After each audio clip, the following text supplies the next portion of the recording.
Кеш қалдарыңыз қалай? Бүгінгі сәрсенбі күндеріңізге сәттілік. Менің есімім Оразкүл. Сіздерге кезекті қазақша Либгуд клубы туралы презентацияны сіздерге қазір айтып берем. Либгуд клубы бұл американдық Флорида деген штатта ашылған, тіркелген, то есть сол штатта. Былтыр дәл бір жыл бұрын 13 декабрь күні 2022 жылы тіркелген. Сөйтіп, содан бері міне бір жыл болып жатыр. Жақында Құдай қаласа біз бір жылдаған Алматы қаласында Атакенттегі Конгресс-холл конференция залында тойлайтын боламыз. Сіздерді сол конференцияға шақырамыз. Міндетті түрде келіңіздер, өте керемет болады. Енді бұл клуб вообще жалпы клуб туралы кішкене анықтама айтайыншы сіздерге. Мысалы, көп адамдар түсінбей жатыр, бұл клубтың не екенін түсінбейді. Ай сайын жай 5 теңгені просто так сала береміз ба дейді. Бірақ енді сондай ай сайын жайдан жай емес, просто өзіңізге мүмкіндік беретін, сізге пайдасы бар нәрселерге бәріміз мысалы төлейміз, ай сайын единица төлейміз, Бұл единицаға ақша саласыздар. Сіздер содан звондау үшін, интернетке кіру үшін. Қазір единицаның өзі де оңай емес, ең арзан деген тарифтер 5000-ға жетіп қалды, білесіздер. Сол сияқты жаңағы біз әртүрлі приложениелер пайдаланамыз. Мысалы, Телеграмға төлейміз ай сайын 1760 теңге. Canva дейміз, жаңағы әртүрлі приложениелер бәрі қазір тегін емес, барлығы ақша тұрады. Қандай приложениені скачать етіп алсаңыз да, жүктеп алсаңыз, сол приложение дальнейшем бір аптадан ары қарай жұмыс істеу үшін міндетті түрде оған ақша төлеу керек болады. Міне дәл сол сияқты, мына жерде суретке қарасаңыздар, Коска деген. Коска енді 40 жыл болды, 1983 жылы ашылған. Содан бері әлі жұмыс жасап келе жатыр. 124 миллион тұтынушысы бар қазір, дәл қазір. Осы Косканың алғашқы 20 шақты жылдарында біз сияқты партнерский программасы болған. Қазір партнерский программасы жоқ, бірақ миллиондаған товарлары бар. Адамдар соның өзінде осы 124 миллион тұтынушы, оларға жыл сайын $120 членство төлейді. Неге? Потому что именно осы сайттан арзан өнім алу үшін. Бірақ бұл Коска тек қана Американың нарығында ғана жұмыс жасайды. Ол 83 жылдан бері оның басқа мемлекеттерге шығуға жеткізу ойластырылмаған. Сол үшін сол Американың өзінің нарығы ғана оларға былай жеткілікті. Сол жерде жұмыс істеу арқылы да миллиардтап ақша тауып отыр. Сол сияқты Amazon деген клуб бар, Мысалы, қазір Амазонды бәрі біледі, себебі Амазонға даже қазақстандықтар да не салып отыр, товарларын қойып сатып отыр, Амазон деген өте танымал болып кетті. Ол Амазон тоже 94 жылы, уже 30 жылға жақындар, келесі жылы 30 жыл болады, 29 жыл болды. Сол Амазонда не болатын? Алғашқы шыққанда 94 жыл шыққан кезде олар 94-тен 98-ге дейін 4 жыл бойы тек қана кітап сатып отырды. Осы Амазонды ашқан жігіт, ол бір компанияға, крупный компанияда жаңағы жұмыскер болып істеп жүрген кезде естиді, 93 жылы естиді. Болашақта барлық нәрсе интернетке өтеді, сатылымның бәрі интернетке өтеді деген естиді да, жаңағы жерде жақсы зарплатаға, айлыққа жұмыс істеп жүрген айлығын тастайды да, жұмыстан шығады да, сайт құрастырады да, программистерді жинап, жаңағы Amazon деп ашады да, сосын сол жерге не қоямыз деп шешкен кезде кітап қояды, ұйғарады да, кітап қоюды ұйғарады да, сол кітаппен отырады, 4 жыл кітап сатып отырады. Қазір қарасаңыз 29 жылдың ішінде оның 29 жыл былай қарасаңыз, ондай қатты үлкен емес, уақыт емес деп ойлайсыз, бірақ 167 миллион тұтынушысы бар. Және қаншама миллиондаған олардың да тауарлары бар, Осы Амазонға ай сайын $15 төлейді просто так. Просто так болғанда жаңағы енді өнімдерді алу үшін төлейді ғой адамдар, осы тұтынушылар $15 ай сайын төлеп отыр. Сосын Netflix деген тұр. Мысалы, оң жақтағы суретті қарасаңыздар, сіздердің пульттарыңызда мысалы 3D қазір күшті телевизорлар қаптап кетті, сол телевизорлардың пульттарын қарасаңдар Netflix деген жазуы бар. Солған жазыласыз, подписаться деп, сол кезде сіз Netflix деген канал ашылады, сол каналда тек қана өте сапалы фильмдерді көре аласыздар. Кім киноны жақсы көреді, особенно жаңағы жастар, балалар барлығы біледі, Соған қалай жазыласыз, оған ай сайын сізден жаңағы 5000 теңге көлемінде ақша төлейсіз. Не үшін? Жай сапалы кино көру үшін. Сол сияқты міне, мысалы, қазір Zoom-да отырмыз, Zoom-ды да пайдаланып жатырмыз, Zoom-ның 300 миллион тұтынушысы бар. 300 миллион адам қарайды, Zoom-ды пайдаланады. 2013-те ғана ашылды, 10 жыл болды, соның өзінде. Оның да мысалы ай сайын 12-де 49 емес, қазір бұл $15 шығып кетті, қазір қымбатта кетті. Ай сайын $15. Осы Zoom-да бір шектеулі уақыт бар, Егер сіз тегін пайдаланамын десеңіз, жарты сағатта ол өшіп қалады. Ал егер сіз 1 сағат, 2 сағат сөйлеуіңіз келетін болса, онда ай сайын $15 төлеу керексіз. Міне көрдіңіз бе, барлық өнімдер осындай ақша төлеуі міндеттейді. Сол себепті қазір Livegood осындай клуб. Не үшін біз оған $10 көлемінде, 9.95, яғни $10 көлемінде членский взнос төлейміз, жаңағы мүшелік төлейміз. Неге? Себебі қазір бұл началасы, сіздер менсінбей отырсыздар, жаңағы ой, сол батты ғана ма, бат деген толып жатыр деген сияқты. Бәрібір бұл толып жататын болса да, сіздер басқа жақта кез келген компаниямен, нарықпен салыстыратын болсаңыздар, біздің баттар өте арзан. Мысалы, сіздер кейбір адамдар сетевойда қымбат екенін біледі, iHerb интернет магазиннен заказ береді, батты. Бірақ iHerb'та бір минусы, сіздер ол жерге әртүрлі фирмалар, заводтар қоя береді. Бірақ сіздер білмейсіздер да, оның бәрін зерттеп, оның кім оған жауап береді, қай өнімге кім жауап береді, ол өнімдердің бәрінің сертификаты бар ма, жоқ па, сіздер білмейсіздер. Сондықтан да мына жерде кішкене кәдімгідей нақты адам бар, басшы бар, барлығына жауап беретін адамдар бар, өнімге жауап беретін адам бар, сертификатқа жауап беретін адамдар бар, Біздің клубтың основателі осы Бен Глинский, негізін қалаушы, біздің президентіміз Бен Глинский, бұлар американдық азаматтар, Америкада тұрады. Және оның командасы Наудер Кезен, именно жаңағы маркетинг жағына жауап береді. Одан кейін Лиза Гудкин, Райан Гудкин деген бұлар отбасылық жұптар. Бұлар именно өнімдер. Мысалы, Райан Гудкин бұл деген фармацевт. Өте мықты фармацевт. Сол мына біздің компанияның өнімдерінің составтарын, құрамдарын, яғни бір-біріне сәйкестендіріп, қайсы қанша грамм болу керек, қанша процент болу керек, соның бәрін ойлап тауып отырған осы жігіт. Лиза Гудкин деген, ол осы өнімдерді айтады, ауруға нені ішу керек, қай жерде не жетпегенде нені ішу керек деген сияқты, соның бәрін айтып, өнімдер таныстырып отыратын осы Лиза Гудкин. Лиза Гудкиннің деген почтасы бар, барлық жерде ол почтасына жазып, сіздер сол кісіден сұрасаңыздар, нақты өте керемет жауап аласыздар. Мирас, дайындадың ба сумкаңды, тез? Енді бұл клубтың миссиясы негізі адамдарға көмектесу дейді, көмектесу, жаңа денсаулығына көмектесу үшін сен бүкіл состояниеңді, яғни барлық жағдайыңды, барлық жай күйіңді жоғалтудың қажеті жоқ дейді. Арзан ғана өзіңнің денсаулығыңды қалыпқа келтіруге болады дейді. Оның айтатын сөзінің жаны бар, қазір мен ол туралы айта кетемін. Өнімдер бізде қазір 30-ға жуықтады, баттар соңғы қосылып жатыр. Осы жақында тағы да 6-7 өнім қосылады деп жатыр, Міне өстіп шетінен көбейіп жатырмыз. Еще 16 завод әлі проверкада тұр, тексерісте. Сол заводтардың бәрі тексеріп, егер сертификат сәйкес болып барлығы өтетін болса, сол заводтардың барлығы алаттап өнімдерін біздің платформаға келеді, қояды. Livegood деген логотиппен қояды, Содан біздің логотиппен біздің компания арқылы сатылады. Сол кезде ол жерде қамтитын жаңағы бытовой дейміз ғой, мысалы күнделікті тұрмыс жағдайындағы қажетті нәрселер. Ол сабыныңыз, зубный пастыңыз ба, щеткаңыз ба, жаңағы шампуніңіз ба деген сияқты барлық өнімдердің бәрі сондай қойылады. Сосын туризм қосылады, осы биыл 1 жылдың ішінде қосылып қалатын шығар, скорее всего. Міне осындай керемет күшті өнімдер қосылады. Енді мына именно біздің баттарымыз, олардың құрамдары бүкіл әлем бойынша жер бетінде қай жерде өте күшті жаңағы емдік қасиеті бар шөптер болатын болса, солар шөптер ғана емес, жеміс-жидектер, көкөністер, солардың бәрі жиналады. Міне солардан жасалынады, ингредиент деген, құрамындағы ингредиенттердің барлығы әлемнің түкпірінен келеді. Сосын біздің өнімдердің барлығы да GMP сертификаты бар, барлығы тек қана осы Америкадан шығады, бір жерден шығады.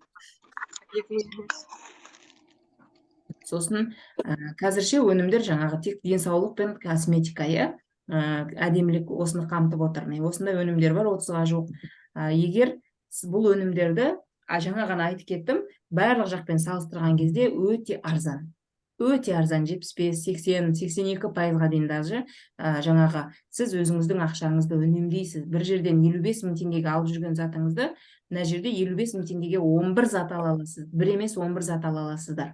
Ол үшін не істейсіз? Ол үшін жаңағы либо тұтынушы боласыз, либо просто қатысушы боласыз, клубқа. Сонда екеуі боласыз. Немесе ақша тапқыңыз келсе, онда тағы дополнительно партнерский программасына қатысасыз. Ол үшін дополнительно $40 төлейсіз.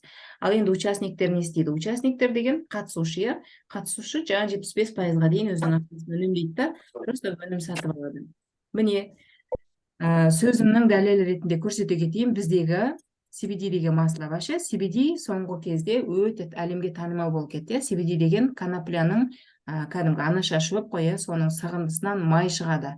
Ол май деген бүткіл ауруға ем. Оның ішінде тура оны салып, мысалы мясорубкаға салып немесе сығып майын ала салмайды ғой, оны деген жаңағы мелкий нано нелерге ажыратады, частица дейді, нано частицаларға ажыратады да, оның ішінде, например, жаңағы именно есірткіге байланысты компоненттер алынып тасталады. Мысалы Америкада технология өте қатты дамып кеткен, ол нано частица деген оларға түк емес. Сол нанотехнология деген сөзді естіп жүрсіздер, иә? Міне сол нанотехнология деген осы нәрсе. Сөйтіп сондай мелкий частицаларға бөліп жібереді да, ішіндегі емдік именно қасиеттері барын жинап алады да, міне содан май жасайды, иә? Сол май деген даже тіпті қазір мысалы әлемде айтылады ғой, жаңағы ВИЧ инфекциялар жазылмайтын инфекция деп, даже сол ВИЧ инфекцияға дейін өте күшті ем екенін жаңағы ютубтан қарасаңыздар өте көп ақпараттар бар, иә? Сол осы CBD бізде 15 доллар тұрады. 15 доллар деген 7,5 мың теңге. Мына 18 доллар именно тура несімен бірге шығады. Тегін жеткізумен бірге 18 доллар шығады, иә? Ал енді тура сол CBD масло қарасаңыздар интернет магазиндерде немесе басқа сетевой компанияларда 90-80 доллардан сатылып тұр. Сіз 90 долларға мына жақтан 18 есептесеңіз, 5-еуін сатып аласыз. 5-еуін. Сонда сіз өзіңіз 79%-ға дейін өзіңіздің ақшаңызды үнемдейсіз. Екінші тағы бір конкурентпен салыстырғанда 77%-ға дейін ақшаңызды үнемдейсіз. Енді келесі тағы біздегі мысалы мынандай керемет сыворотка бар, иә? Бұл сыворотканың құрамы антиоксиданттарға өте толы. Ол сол бар жоғы 5-7,5 мың теңге тұрады бізде. Ал енді тура осы сыворотка мына тағы бір компанияда бар, екі компанияда, иә? Біреусінде 60 доллардан сатылып жүр, біреусінде 86 доллардан сатылып жүр. Солармен салыстырсаңыздар, міне 82%-ға дейін өзіңіздің ақшаңызды үнемдейсіз. Ал енді біздің жаңағы қатысушы немесе тұтынушының ақшаларында тоже разница бар, айырмашылық. Ол айырмашылықты былай көрсете кетейін. Мысалы, мынау әйелдерге арналған мультивитамин, бұның құрамында, мына екеуінің құрамы бірдей, тек қана әйелдерге арналған мультивитаминде темір өте көп. Себебі әйелдерге темір өте аса қажет болады, иә? Сол аса қажеттіліктен осы жерге темір көбірек қосылған. Екеуі де 60 капсула, екеуінде басқа А, Б, Е витаминдері барлық құрамдары сәйкес. Енді бұлардың бағасы да бірдей. Мына жерде 10 доллар тұратын болса, 10 доллар деген 5 мың теңге, иә, бар жоғы. Жаңағы розничный цена деген көтерме бағасы. Яғни тұтынушының сатып алатын бағасы 18 доллар. 18 доллар деген 8 мың теңге, иә? Мынау 5 мың теңге, мынау 8 мың теңге. Разницасы айырмашылығы 3 мың теңгедей. Сонда даже сіз тек қана тұтынушы болып компанияға, клубқа кірмей сатып алсаңыз, оның 8 мың теңгеге аласыз. Ал егер сіз қатысушы болып компанияға кірсеңіз, немесе партнерский программаға қатысатын болсаңыз, онда сіздің алатын бағаңыз 5 мың теңге. Осындай мультивитаминдерді сіздер интернеттен қарап көріңіздерші, женский, мужской деген қанша тұрады екен. Даже айхербтің өзінде 11-12 мың, 17 мың теңгеге дейін тұрады, иә? Бізде бар жоғы 5 мың теңге тұрады. Ал бұл өнімдерді адамдар не үшін ішу керек? Бізде Қазақстанда өте қызық. Адамдардың өзі бір түсінігі бір қалай екенін білмеймін, енді көп адамдарда мынандай, иә? Біздің организм жұмыс жасау үшін, мысалы мен машинамен салыстырайын, машина дұрыс жұмыс жасап тұру үшін оны күнделікті дұрыс бензин құйылу керек, моторның майы уақытымен ауысу керек, бұзылған запчастар уақытында ауысу керек. Әйтпесе оны істемесеңіз, не болады? Ол машина түбінде мұсырға кететін болады, 5 жыл айдамай жатып мұсырға лақтырып жіберетін машина болады. Сол сияқты адамның организмі дұрыс жұмыс жасау үшін ол күнделікті оған бір нәрсе керек қой. Күнделікті А витамині керек, күнделікті С витамині керек, күнделікті жаңағы селен керек, сондай бір әртүрлі күнделікті бізге бір белгілі бір дозада витаминдер мен минералдар керек біздің ағзамыз дұрыс жұмыс жасау үшін. Мысалы, кальций керек ас қорыту үшін деген сияқты, сол нәрсені біз бұрын, ол батқа дейін, бат болмаған кезде біз оны қайдан алатын едік? Осыдан 20 жыл бұрын біз оның барлығын тамақтан алатынбыз. Себебі бізде экологиялық, ол кезде тазалау болды экологиялық. Біз қазіргі бүгінгі күнмен салыстырғанда өте тазалау болды, жаңағы экономика мына дамып кеткен жоқ. Мысалы, мына выхлопной газ дегенде, мысалы, улы газдар шығаратын неше түрлі технологиялар жоқ еді, сол кезде біздегі алма да өте жақсы темірге бай болатын, біздегі сәбіз де өте күшті болатын, барлығы өзіміздің жаңағы табиғи болғаннан кейін ол жақтан алатын бізге құнды нәрселер көп еді. Бірақ қазір соның барлығы олар бар әлі, олар ешқайда кеткен жоқ, бірақ оның құрамындағы, мысалы алманың құрамындағы темір жоғалып кетті, жаңағы сиырдың сүтін ішсеңіз де дұрыстап кальций алмайсыз, немесе адамдар оны дұрыс қорытпайды, себебі адамның организмі әлсізденіп кеткен, жаңағы күпті болады деген сияқты. Сондықтан о жақтан біз ештеңе алып жатқан жоқпыз. Мысалы Алматыны қарастырсақ, Алматы экологиялық аймақ енді өте жоғары процентті көрсетеді, жоғары пайызды көрсетеді. Мысалы оның дәлелі жаңағы тек қана Алматыдағы алманың өзі баяғыдағыдай қарай кетпейді, тістеп қойып қойсаңыз сол сарғайып қанағы тұрады болды. Яғни ол не деген сөз? Алманың құрамындағы темір жоғалып кетті. Ол қай жаққа жоғалып кетті? Осы экологияның бұзылуынан өзінен өзі жоғалып кетті. Яғни сіз ол алманы 13 түк емес 103 түк жесеңіз де, сіздің бүгінгі күнгі ағзаңызға қажетті нәрсе сіздің ағзаңызға түсіп жатқан жоқ. Сондықтан сіздің ағзаңыз дұрыс жұмыс жасамайды. Сондықтан сіздің ағзаңыз ертерек қартайып бастайды. Сол үшін ертерек жаңағы неше түрлі аурулар, белсіздік, импотенция, неше түрлі жаңағы ер адамдардағы, әйел адамдардағы аурулардың бәрі жасарып бара жатқаны осы себепті. Сол үшін, мысалы дамыған мемлекеттерде қалай, Американы алсаң да, Европаны алсаң да, Японияны алсаң да, Кореяны алсаң да, мынандай баттарды біз сияқты былай ішу керек деп ешкім айтып отырмайды. Адамдар өздері біледі. Барлығы барады, оларда деген открыто барлық жаңа кәдімгі супермаркеттерде сатылады. Сол жерге кіреді да, жаңа тамақ сатып алып жүрген кезде, продукты, өнім сатып алып жүрген кезде, ол баттарды да күнделікті қажетін өздері біліп алады, олар бәрін біледі. Соларды алады да, өздері тамақпен бірге сатып алып кетеді да, соны ешкімге айтқызбай өздері ішіп жүре береді. Бірақ ал біз болсақ, біз оған әлі жете қоймай жатырмыз әлі. Біз адамдарға түсіндіреміз, мынау керек, сізге ішіңіз осыны деп. Сондықтан да міне осындай нәрселерді, арзан нәрселерді алып ішу керек бүгінгі күні. Сол кезде жаңағы ауруларыңыз жасармайды, сіздің ағзаңыз дұрыс жұмыс жасаған кезде сіз ешқашан ауырмайсыз, дұрыс өмір сүресіз. Мысалы бізде қандай керемет өнім бар, мынау деген супер зелен деп аталады, супер грин. Бұл деген бүткіл ішекті тазалап қана қоймай, біздің ағзамызға толы бізге макро микроэлементтермен толтыратын нәрсе. Бұның құрамында не бар? Мысалы, сіздер бұның құрамында 16 түрлі мықты шөп бар. Оның біреусі жаңа спирулина, теңіздің астынан балдырлардан алады. Біреусі хлорофилл. Хлорофилл деген жаңа бактерияларды өлтіретін. Спирулина деген белок көп оның ішінде. Табиғи белок, және одан басқа 14 түрлі шөп бар. Міне, керемет дүние. Мысалы, бір компанияларда спирулинаның өзі ғана 80 мың, 90 мыңға сатылып жатыр, хлорофиллдің өзі ғана 55-60 мыңнан сатылып жүр. Бізде одан бөлек 14 шөбімен бірге қосқан кезде, бұның тұратын бағасы 8 мың теңге. Ол доставкамен 9,5 мың теңге болып келеді. Сонда сіз салыстырып көріңіз, 81 мың мен 55 мыңды қосатын болсаңыз, 130 мың теңгенің орнына сіз бар жоқ 10 мың теңгеге аласыз мына өнімді. Ал егер тұтынушы сырттан компанияға кірмейтін адам, компанияға кірмеген жай тұтынушы болатын адамның өзі $30 қалады. $30 деген 13 мың теңге, 13 мың теңге қалады. Сосын мынандай супер красный деген бар, құрамы көрініп тұр. Оның ішінде гранат та бар, жаңа қызылшаның тамыры да бар. Кім күнде гранат жеп жатыр? Кім даже күнде емес аптасына бір рет гранат жеп жатыр? Қане, қолдарыңызды көтеріңіз, ешқайсыңыз жеп жатқан жоқсыздар. Ал сол гранаттың құрамында қаншама адамның ағзасына қажетті нәрселер бар, Бірақ бізге, мысалы, гранат бізде өспейді Қазақстанда. Олардың бәрі басқа мемлекеттерден келеді.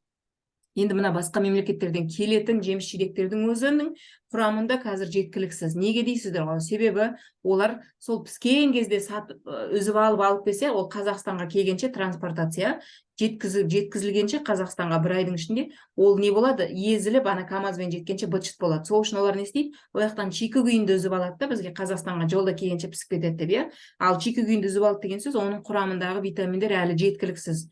До конца жетіліп болған жоқ. Сол үшін ол келген кезде сіз оны қанша қымбатқа сатып аласыз. Мысалы, бір гранатты өзің қазір барып сатып алыңызшы, 2 мың теңгеңіз кетіп қалады.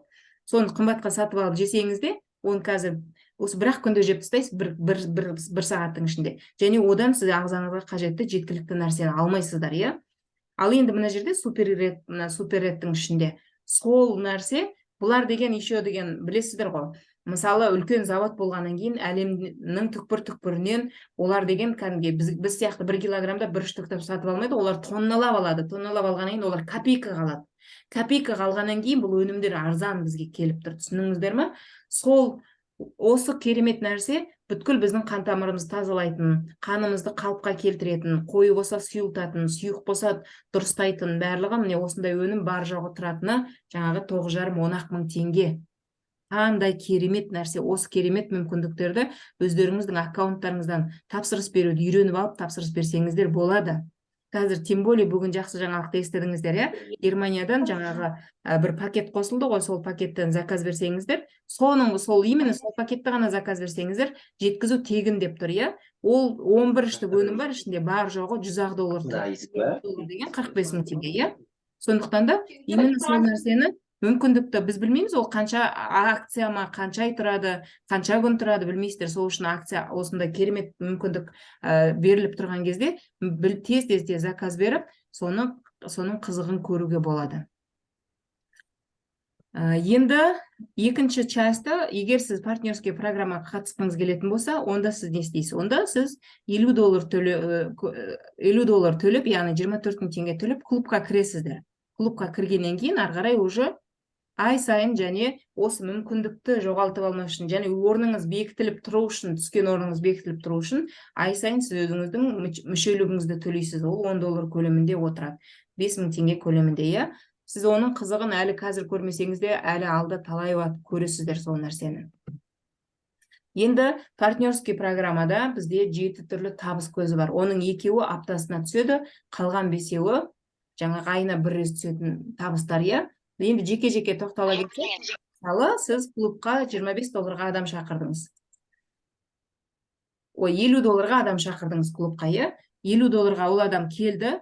Мысалы, 4 адам шақырдыңыз ба, сіз әрқайсынан компания сізге $25-дан, яғни 12 мың теңгеден ақша төлейді. Яғни сіз осы бір аптаның ішінде 4 адам шақырып үлгерсеңіз, сол бір аптаның ішінде $100. Яғни өзіңіздің салғаныңыз $50, бірақ қайтарып аласыз $100, иә? Екі еселеп қайтарып аласыз. 50% рефералка. Енді екінші 10 глубинаға дейін быстрый старт төленеді. Яғни осы рефералканың екінші түрі, иә? Ол бірақ, мына мысалы сіздерге көріп тұрсыздар, статусқа байланысты. Бізде 5 түрлі статус бар. Бронза, серебро, золото, платина, бриллиант деген. Осы статустың бронзасы 2 адам шақырып бронза боласыздар, иә? Серебро деген 20 адам командамен, золото деген 100 адам командамен, платина деген 500 адам командамен, бриллиант деген 2,5 мың адам командамен, иә? Енді, мысалы, бронза болған кезде, сіз өзіңіз 2 адам шақырып бронза болдыңыз ғой. Сол шақырған 2 адамыңыз өзіне тағы 2-2-ден шақырғанда, сіздің екінші уровеніңізде 4 адам. 4 адамнан $5-дан тағы да $20 көлемінде ақша көресіздер. $20 деген 10 мың теңге. 10 мың теңге деген тәп-тәуір ақша, 10 мен қазір көріп отырмын, потому что адамдар деген 5 мың теңгеге даже жылайды, иә? А 10 мың теңге деген одан 2 есе жақсы ақша. Одан кейін командаңызға уже 20 адам жиналған кезде, уже серебро деген статус жаптыңыз ба? Серебро кезде тағы 2 уровень ашылады, тағы олардың шақырған адамнан да сізге әрқайсысына $2,5. $2,5 деген 2,5 теңге емес, $2,5 деген кәдімгі 1250 теңгеден, иә, әрқайсысына 1250 теңгеден. Мысалы, серебро болғанша 20 адам болды ма, 20 адам шақырса 40 адам болады ғой. Сіз уже 40 адамнан 1250 теңгеден уже 40-50 мың теңге ақша табасыз. Сосын 100 адамға жеткен кезде золото, сол кезде тағы 2 уровень ашылады. Олардан да $1-дан, $2-дан ақша түседі. $1 деген 1 теңге емес, $1 деген 500 теңге кәдімгідей, иә? 500 теңгеден қаншама ақша жиналады, мысалы. Мына золото деген 100 адам болатын болса, 100 адамнан әрқайсынан $1-дан келгенде $100 просто кәдімгідей ақша болып қалады, иә? Сол сияқты жаңағы платина, бриллиантқа келген кезде 10 уровень ашық тұрады. Міне 10 уровеннен өте күшті ақша табасыздар. Сіздер енді мысалы қазір көбінше адамдар адам шақырмай отыр, рангі жоқ ешқандай, иә? Немесе 1-2 адам шақырып бронза болып отыр, сол үшін бірінші, екінші уровеннен ғана ақша тауып, ақша аз деп отырсыздар. Егер сіздер жылдамдатып басқа да статустар жабатын болсаңыздар, мынаның бәрі $1-2-дан $1-2 мың жиналып қалады кәдімгідей. Ақша деген қайда жатыр клубинада? Одан кейін айына бір рет төленетін, бинарный сеткадан төленетін, жаңа ежемесячный комиссия, ол 2,15 деп аталады. Ол қалай? Жаңағы 2 адамнан шақырған кезде 15 уровеньге дейін төленеді, иә? Мысалы, сіз адам шақырып бастадыңыз, жаңа генеалогияны ашатын болсаңыз, моя команда деген жерді ашатын болсаңыз, сіз өзіңіз тұрсыз 4 бұрышты болып, сосын 2 жағыңызда 2 адам тұр, оның астында 2 адам тұр, сөйтіп структура кетіп жатыр, иә? Сонда айына бір рет осы жиналған структураның әрқайсынан компания ол адамдар айына бір рет членство, яғни мүшелік төлеген кезде $10, соның әрқайсынан 100 теңгеден сізге төлейді. Сол сияқты сіздің жаңағы астыңызда тұрған адамдарға да оның астындағы адамдардан төленеді. өстіп жаңа бүткіл структураңыздағы тұрған адамдардан әрқайсысынан 100 теңгеден ақша алып отырасыздар. Бұл пассивный доход.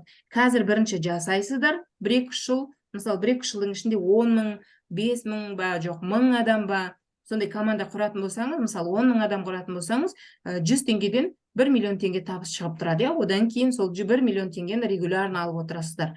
Ал егер оға дейін 5-ақ мың адам құратын болсаңыздар, 500 мың теңге просто так жаңағы пассивный доход шығып тұрады. Бірақ соға дейін ол команданы бірінші құрып тастау керек ол үшін алдымен. Қарап отыра бермей, аспаннан күтіп. Енді міне ежемесячный комиссия негізі ол максимально 16 мың долларға дейін төленеді. Ол үшін сіз бриллиант статусына жеткен кезде сіз 16 мың долларға дейін осындай комиссиядан 100 теңгеден ақша ала аласыздар.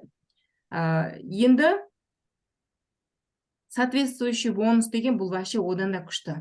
Мынау деген 50% деген, мысалы сіз жаңа баяғы шақырып кеткен 4 адамыңыз бар ғой, 4 адамыңыз қандай чекке шықса да, маңыз демесе, қандай чекке шықса да, соның чегінен 50%. Бұл чекке есептелмейді, жаңағы рефералка есептелмейді. Мысалы, бір адамдар ойлап қалмасын, менің адам шақырып 25 доллар алса, мен 12,5 долларын одан алады екем деп. Ондай емес. Өзі клубқа кіретін 50 доллардың 25 доллары сіз оған төленеді, қалған 25 доллары жаңағы 10 уровеньге кетеді, сөйтіп кетіп қалады. Сол үшін де одан емес, мына именно жаңағы алдыңғы айтып кеткен матричный бонус дейміз, әрқайсы 100 теңгеден, мына бүткіл адамның бәрі 100 теңгеден алады ғой, мына тұрған структурада. Сол кезде әрқайсына чек шығады бәріне. Сол чектерден 50% сізге де шығады, қайтадан айналып 2 еселеп шығады. Енді ол адамдардың активный, пассивный жұмыс істегеніне байланысты болу керек. Мысалы, біреу активный жұмыс жасаса, ол жаңағы ай сайын 1000 доллар алып отырса, онда компаниядан сіз 500 доллар алып отырасыз. Біреу 50 доллар алып отырса, онда сіз 25 доллар алып отырасыз. Сол сияқты сіздің адамдарыңыз немесе сіздің жұмыс істегеніңізге байланысты шығады. Ал енді ең кереметі, бұл егер сіз статус жасайтын болсаңыз, сіз мысалы айтайық, сіз өзіңіз бриллиантсыз, сіздің астыңыздағы бір шақырған адамыңыз бриллиант. Олай болатын болса, сіз оны лишний шақырған үшін, оның чегінен 50% аласыз. Мысалы, ол адам бриллиант, ол 10 мың доллар алып отырса, сіз оның чегінен 5 мың доллар аласыз ба? Және ол серебро болған үшін, золото болған үшін, платина болған үшін, бриллиантқа жеткен үшін тағы 23%. Сонда сіз ол сіздің бірінші линиядағы бриллиантыңыз 10 мың доллар алып отырса, сіз алып отырасыз, одан 7300 доллар. Және өзіңіздің чегіңіз бар ғой тағы да. Және сол сияқты, оның астында ол бриллиант болса, оның астында да қаншама лидерлер бар, сонда 5 поколениеге дейін тағы да 2-ші поколениядан 23 доллар, 3-ші поколениядан 13 доллар, 4-ші поколениядан 8 доллар, 5-ші поколение, доллар дептім ғой, пайыз. 5-ші поколениядан 3%. Міне осындай өте үлкен жаңағы пайыздағы чекалар міне осы жерде жатыр. Өздеріңіз оны жаңағы ай сайынғы жіберілген скриншоттардан қарасаңыздар, егер дұрыстап қарасаңыздар. Мысалы, жаңа матричный бонустан 1200-1300 доллар шығып тұрған адамдардың чекасын қарасаңыздар, 44 мың доллар, 25 мың доллар деп шығып тұрады. Өне қараңыздаршы, өте керемет чек бонус осы жерде жатыр. Сосын алмазный пул бонус дейді. Алмазный пул бонус деген ол 2% бүткіл обороттан. Мысалы, клубқа кіріп жатқан 50 доллардан, ол ай сайынғы төлен жатқан 10 доллар членстводан, сосын апта сайынғы, ай сайынғы сатылып жатқан бүткіл мына өнімдер, товар бар, біздегі товарлардың бүткіл оборотының бәрінен түгелі қосқанда 2% бөлінеді. Сол 2% жаңағы бриллианттардың ортасына бөлініп беріледі. Сіз бриллиант болсаңыз өте керемет деген сөз, яғни сіз бриллиант болғаныңыз үшін, просто осы статусты жауап шыққаныңыз үшін ай сайын жай ғана статусыңыз үшін еще тағы 3-4 мың доллар көлемінде ақша аласыз. Ал енді коронованный бриллиант деген вообще. Мысалы, осы августтердегі, июльдердегі біздің оборотымыз 10 миллион долларды құрады ай сайын. Сол 10 миллион доллардың 2% 200 мың доллар, ал 0,5% ол 50 мың доллар, Бізде коронованный бриллиант 2 адам, 50 мың долларды 25 мың доллардан 2 адам бөліп алып отыр. Қараңыздаршы, қандай керемет. Ал статус жасау деген қиын емес қой, 2,5 мың доллар. Мысалы, мен енді салыстырмалы түрде Мэрин Хелс деген бізде Қазақстандағы танымал компания. Мэрин Хелста платина деген статусты жабу үшін 120 мың доллар оборот жасайсыз. Сол кезде сіз ай сайын 500 доллар көлемінде бір жыл ғана зарплата аласыз, Бізде сол 120 мың долларға сіз деген бақандай бриллиантты жауып тастайсыз. Және сіз деген бір жыл емес, өмір бақи 3-4 мың доллар статус үшін ғана аласыз. Басқа бүткіл бонустарын есептемеген кезде тек қана статус үшін 4-5 мың доллар аласыздар. Қандай керемет, Просто қазір істеместен жатып, мысалы көп адамдар айтады, мен адам шақыра алмаймын, мен статус жасай алмаймын дейді. Сен бірінші жасап көр, сосын айт. Жасай алмастан жатып, адамдар өзінің алдын жабады, өзінің жолын жабады. Жасай алмаймын, істей алмаймын, өйте алмаймын, бүйте алмаймын деп, өздеріңіз жолдарыңызды өздеріңіз жабасыздар. Жасай алмаймын десеңіз, иә, жасай алмайсыз. Жасай алам десеңіз, жасай аласыз. Бәрі сізге байланысты ғой. Ол жасай алмасаңыз, жасай алғыңыз келетін сіздің өзіңіздің кішкене хотя бы желанияңыз болса, иә, желанияңыз болса, үйренуге болады. Қазір күнде сабақ, күнде презентация беріп жатырмыз. Хотя бы өзіңіз ештеңе айтамасаңыз, адам шақырсаңыз да болады ғой. Осы жерге адам шақырсаңыздар, біз айтып береміз. Сөйтіп ақша табасыздар, иә. Міне қараңыздар, міне жерде Мараттың чегі. Мысалы, мына матричный бонус деген жерде $1135 көріп тұрсаңыздар, матчинг бонус деген чек от чека, иә, $14.101 тұр. Мына жақта даймонд пулын қарасаңыздар, $3.348. Бленд болған үшін $1 миллион, матричный бонустан $500.000, $14.000 деген қанша ол? $2.000 $1 миллион болатын болса, $14.000 7 миллион, иә. Сонда былай есептесеңіздер, $10 миллион ақша алып отыр ай сайын.